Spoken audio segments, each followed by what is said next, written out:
Et notre invité pour ce Zoom de ce soir est l'abbé Guy Pagès. Bonsoir, monsieur l'abbé. Martial. Vous avez 57 ans, vous êtes un jeune prêtre à 57 ans. Ben oui. Alors, vous êtes du diocèse de Paris, mais avec une particularité, vous êtes un prêtre sans ministère. Tout au moins, vous êtes officiellement en mission d'études et de recherche. Alors, votre apostolat, vous le faites sur l'Internet avec la diffusion de vidéos sur la foi catholique, mais aussi sur le Coran et l'islam, via donc des nouveaux réseaux sociaux.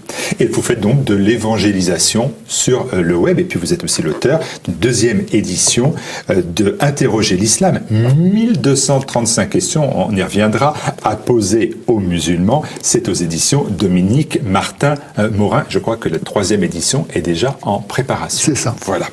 Vos relations avec la hiérarchie catholique, elles sont assez mauvaises finalement. Et vous aviez décidé d'organiser un camp d'été, et ben ça a déplu. Pourtant, en quoi consistait ce projet ? Alors en fait, j'ai reçu plusieurs demandes de la part de jeunes gens, baptisés ou pas baptisés, catholiques ou pas catholiques, qui me demandaient si il y avait encore aujourd'hui des ordres de chevalerie dans l'Église. Question qui peut paraître un peu saugrenue au premier abord, mais qui, pour moi, témoignait d'une attente, d'une réponse virile de la part de l'Église face aux problèmes auxquels ils se trouvaient, liés à la présence de l'islam dans leur vie. Et je sentais bien que ces jeunes gens couraient une double tentation, soit de se convertir à l'islam pour échapper à la pression, que ce soit dans leur quartier, dans la rue, à l'école, ou bien de tomber dans la haine des musulmans. Et donc je me suis dit, je ne peux pas les laisser comme ça, face à cette difficulté. Ils ont quand même déjà la bonne grâce de demander à l'Église de l'aide. Et donc je vais me servir de cette idée de chevalerie pour développer ce que saint Paul appelle devenir un bon soldat du Christ Jésus. Leur donner en une semaine une formation intellectuelle, morale, spirituelle, mais aussi avec la pratique d'un art martial qui est le systéma, c'est-à-dire un art martial qui a été développé et créé d'ailleurs par des chrétiens, donc tout à fait spécifique. Il n'y a pas en fait dans cet art martial de combat, sinon une maîtrise de soi. Car la difficulté dans une situation de danger, c'est de se raidir, de se bloquer, de ne pas savoir comment réagir.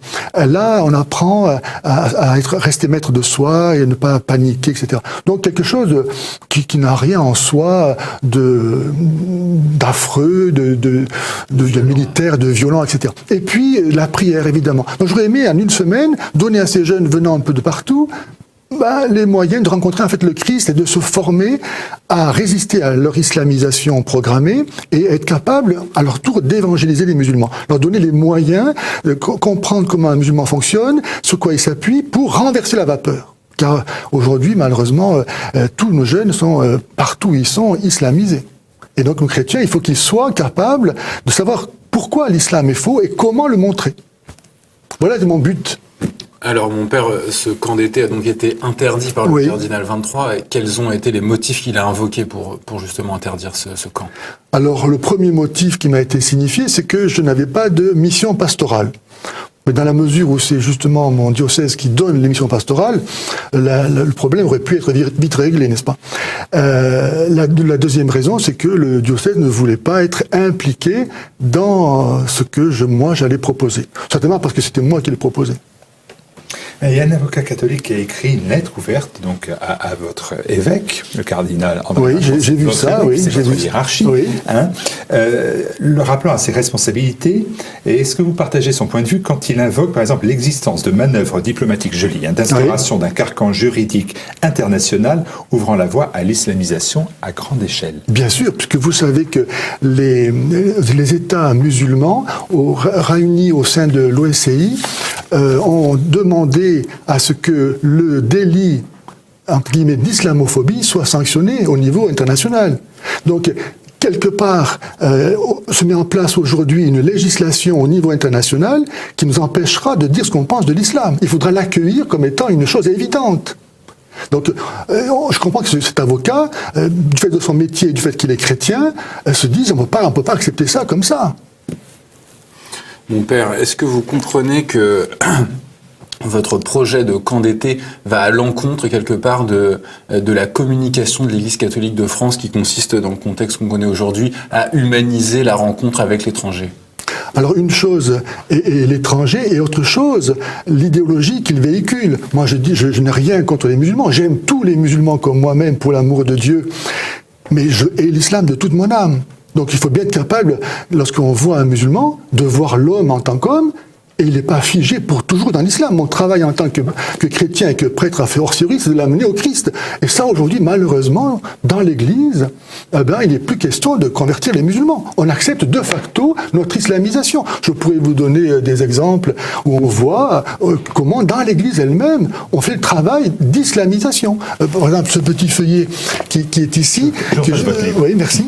Je pourrais vous le montrer comme ça. Faut-il avoir peur de l'islam? Un petit feuillet que vous trouvez à l'entrée de toutes les églises de France et de Navarre, et qui entend répondre donc à cette question, et qui est rempli d'amalgames en faveur de l'islam. Par exemple, vous lisez que les croisades pour les uns, les conquêtes ottomanes pour les autres. On met sur le même plan les croisades et les conquêtes ottomanes. Alors que les conquêtes ottomanes sont donc, comme le mot l'indique, des conquêtes offensives et que les croisades étaient des entreprises défensives. Ou bien on va vous dire en Europe, l'immense majorité des musulmans vit un islam tolérant et cherche à s'intégrer. Comme si on n'était pas capable de comprendre qu'en situation minoritaire, le discours est une chose, et que lorsque les musulmans sont majoritaires, il fera autre chose. Ou bien on vous dit, on peut justifier la violence en se référant au Coran, mais c'est vrai aussi pour la Bible. Enfin, quelle relation peut-on faire entre le Coran et le Nouveau Testament? Ou dans le Nouveau Testament, trouvons-nous des appels au meurtre comme le Coran en est farci? Et ça, c'est publié sous l'autorité, par l'intermédiaire du SRI, de la conférence épiscopale. Et je pourrais citer encore d'autres exemples de ce petit livret, qui n'a rien, malheureusement, d'original. Hein.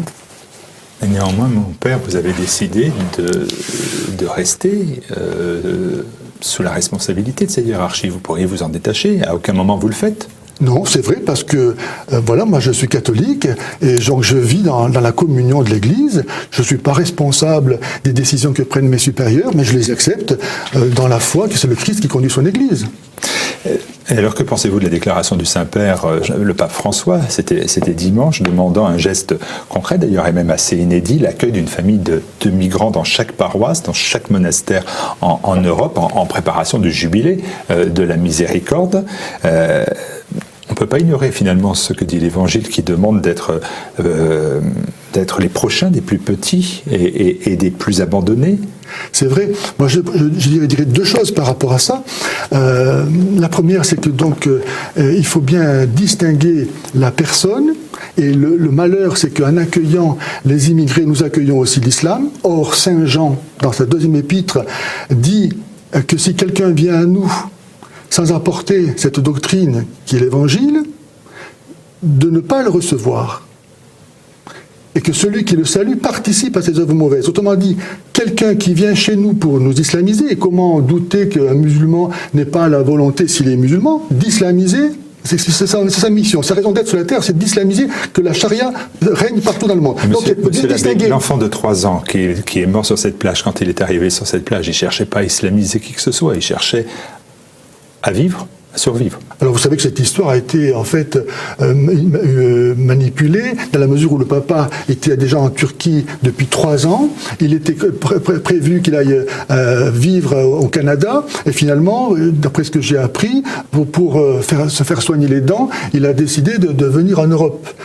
Donc c'est pas du tout une question pour ce cas particulier en tout cas. On voit qu'il y a une manipulation des situations dans un autre but qui n'est pas avoué. Cet homme, ça fait 3 ans qu'il vit en Turquie, il aurait pu continuer à y vivre. Bon, mais ceci dit, effectivement qu'il y a de la misère, il n'est pas question de prêter assistance aux gens. Ce que je déplore, c'est qu'on ne voit pas qu'à travers ça, il y a une islamisation de nos pays qui se met en place et qu'il y a des gens qui veulent nous islamiser. On parlait tout à l'heure de l'OSCI où on cherche à criminaliser l'islamophobie, mais quand les musulmans seront majoritaires chez nous, nous vivrons sous la charia. Il faut savoir ce qu'on veut. Et puis la deuxième chose que je voulais dire, c'est que la solution, c'est pas d'accueillir chez nous tous ces pauvres gens, c'est d'aller détruire chez eux ce qui les empêche d'y rester. Parce que les coûts financiers, sociaux, culturels qui impliquent cet accueil sans limite, est-ce qu'on a calculé comment ça va revenir ? Et que ça ne serait pas moins cher et plus juste pour ces gens de leur permettre de rester chez eux et donc de faire ce qu'il faut pour ça. Alors mon père, pour revenir aux propos de cet avocat qui prend votre défense, il affirme que les musulmans et les jeunes plus particulièrement sont systématiquement invités à islamiser les chrétiens. Comment vous expliquez cette volonté de prosélytisme des jeunes musulmans français? Quand vous dites qu'il prend ma défense, je ne pense pas que c'est ma défense personnellement qui prend, c'est plutôt le projet que j'avais de donner à ces jeunes gens les moyens de résister eux-mêmes à leur islamisation et d'être capables d'évangéliser. Je prends un exemple, j'ai un ami qui est professeur dans un collège de la banlieue parisienne.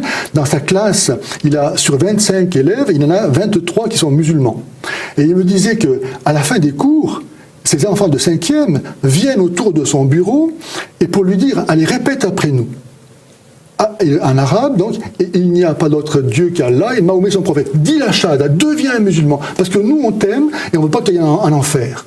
Eh bien, ce que faisaient ces enfants de 5e, ce qu'ils faisaient avec leurs professeurs, tous les enfants, un peu partout, dans les squares, dans l'école, dans la rue, ils savent qu'en tant que musulmans, ils ont la vraie religion et ils sont là pour apporter le salut au monde. C'est leur religion qui demande ça, hein, pour justifier l'islam. Dans quelle mesure l'appel des prêtres à la conversion est-il différent de leur prosélytisme à eux? Dans la mesure où justement, il n'y a pas de commune mesure entre l'évangélisation, entre l'évangile et l'islam. Qui peut venir après le Christ sinon l'antichrist? Alors moi, vous savez, c'est le propre de l'imposteur de se faire passer pour sa victime. Donc c'est pas parce que quelqu'un annonce qu'il vient de Dieu, qu'il a une mission divine, que pour autant c'est légitime et que c'est vrai. Il faut être capable, et c'est là où chacun d'entre nous, en Occident, nous sommes appelés à faire un discernement. Est-ce que l'Évangile et le Coran, c'est du même ordre? Est-ce qu'on peut attribuer le même traitement à l'un et à l'autre? Est-ce que la vérité et le mensonge ont droit au même traitement? Alors évidemment, on peut dire, tout se vaut, il n'y a pas de vérité. À ce moment-là, on accepte de vivre sous la charia comme sous l'Évangile. Mais le résultat sera bien différent. Mais mon père, alors justement, il est dit dans le Coran qu'à la fin des temps, c'est quand même Issa, Jésus, qui doit revenir. Oui. Donc en quoi c'est différent? Ceci, comme d'autres choses d'ailleurs, montre bien que l'islam n'est pas du tout ce que les musulmans imaginent. Par exemple, sourate 3, verset 55, Allah dit à Issa: « Je t'élèverai toi et ceux qui t'ont suivi jusqu'au jour de la résurrection au-dessus des incrédules. Alors se fera votre retour vers moi et je châtirai d'un châtiment douloureux les incrédules. » Autrement dit, là, dans ce verset, Allah dit que ce sont ceux qui suivent Jésus qui seront sauvés, et pas ceux qui suivent Mahomet. Et dans le Coran, Jésus est appelé la vérité. Sourate 6, verset 73. Pas Mahomet. Il est dit être la parole de Dieu, pas Mahomet. Être né d'une vierge, pas Mahomet. Faire des miracles, pas Mahomet. Le Messie, pas Mahomet. Être au ciel, pas Mahomet. Revenir à la fin des temps pour le jugement, pas Mahomet. Donc on voit que le Coran lui-même, à l'origine, était tout autre chose que l'imaginent les musulmans, c'est-à-dire en fait une secte judéo-chrétienne. Pour les musulmans, le vrai sauveur, c'était Jésus. Et puis avec l'histoire, il a fallu réinventer la mythologie justifiant le pouvoir arabe, et donc on va créer un Mahomet qui n'apparaît pas dans le Coran. Mahomet, il apparaît 4 fois. Jésus, 27 fois. Et Moïse, 148 fois. Autrement dit, pour l'auteur du Coran, Moïse est plus important que Jésus et Mahomet. Et là, on voit les sources, en fait, juives de l'islam, c'est-à-dire le refus du christianisme. La shahada, il n'y a pas d'autre Dieu qu'Allah et Mahomet son prophète. On fait croire que c'est l'affirmation de l'unicité de Dieu. Mais ça, on n'a pas attendu l'islam pour savoir que Dieu est unique. En fait, cette shahada, elle dit il n'y a pas de Dieu Trinité. Et il n'y a pas de Jésus Sauveur. À la place de Dieu Trinité, on met Allah. On ne sait pas qui c'est Allah. On ne le saura jamais. Les musulmans ne verront jamais Allah. Il n'y a pas de communion avec lui. Et Mahomet, on ne sait pas qui c'est. Vous savez qu'on parle de Mahomet bien plus tard dans les sources que nous avons qu'après sa mort supposée.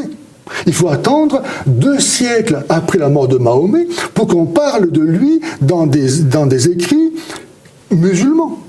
aucune trace non musulmane ne parle de Mahomet. On m'a dit c'est une fabrication. Vous avez vécu et évangélisé en République de Djibouti, Oui. en République donc islamique Oui. de Djibouti, et dans cet ouvrage, vous mettez en exergue cette phrase prononcée par le pape Benoît XVI à Cologne, je pense pendant les JMJ, parce qu'on est en Oui. 2005. Le dialogue interreligieux et interculturel entre chrétiens et musulmans ne peut pas se réduire à un choix passager. C'est en effet une nécessité vitale dont dépend en grande partie notre avenir. Oui. Vous partagez ce point de vue? Certes, comment dire le contraire? Encore une fois, je le répète, l'islam vient pour détruire le christianisme. C'est l'antichrist. Jésus n'est pas mort, il n'est pas ressuscité. Autrement dit, nos péchés ne sont pas expiés, donc on n'est pas sauvé. Partant de cette définition-là, est-ce qu'il est nécessaire de poser 1235 questions aux musulmans? Parce qu'on a l'impression qu'on a une réponse parfaitement claire, là. Vous avez raison. Ça, vous avez raison. Pourquoi 1235 questions? Si vous voulez, c'est pour le décor. Non, j'exagère. Mais je veux dire, c'est pour montrer à quel point il est facile de montrer que l'islam ne tient pas la route. Est-ce qu'il y aura des questions supplémentaires dans la 3e édition? Oui, bien on reste sûr. à 1235? Non, on continue à monter. Oui. D'accord. Ça s'arrêtera à combien? Je ne sais pas.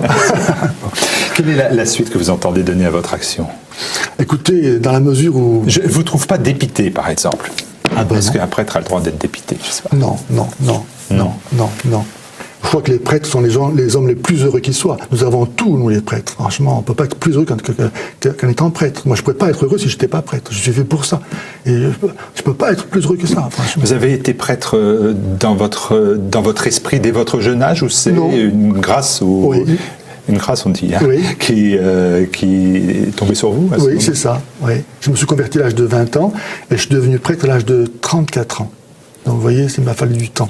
Incardiné à Paris. Incardiné à Paris. Hein, voilà. Merci beaucoup, Je vous en prie. l'abbé Guy Pagès, à retrouver dans Interroger l'islam aux éditions Dominique Martin Morin. Merci beaucoup Merci, à vous. Père. Merci.